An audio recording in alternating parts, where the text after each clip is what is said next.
Demain, un monde plus écologique? L'industrie papier-carton s'y prépare. Comment? En ne jetant rien et en valorisant tous les déchets. Sa ressource est déjà un déchet. Elle récupère depuis toujours les sous-produits des scieries et de l'agriculture. Les vieux cartons, eux-mêmes sortis tout droit de nos poubelles. Elle récupère aussi depuis toujours du bois dit d'éclaircie, celui que l'on coupe pour laisser respirer les arbres grands et en bonne santé. Sans industrie papetière, ces bois d'éclaircie n'auraient pas d'autre débouché. Poubelle! Le bois provient donc d'une gestion durable de la forêt. 73% sont certifiés FSC et PEFC. En clair, on ne coupe pas d'arbres centenaires ou de bois nobles pour fabriquer du papier. On ne détruit pas les forêts. La preuve, en 10 ans, elles se sont étendues en Europe de plus de 44 000 km², soit l'équivalent de la Suisse. L'industrie papetière ne jette rien et valorise tout, et en particulier les déchets qu'elle produit.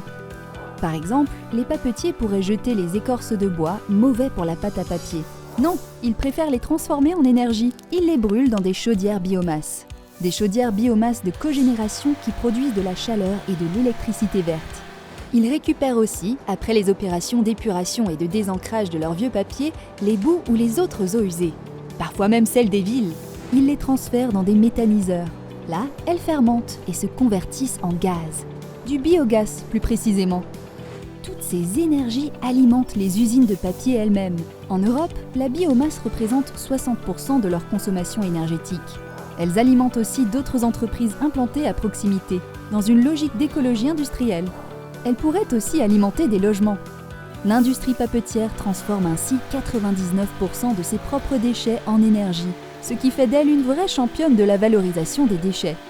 Pour 2050, elle s'est fixé un objectif: réduire de 7 millions de tonnes les émissions de CO2.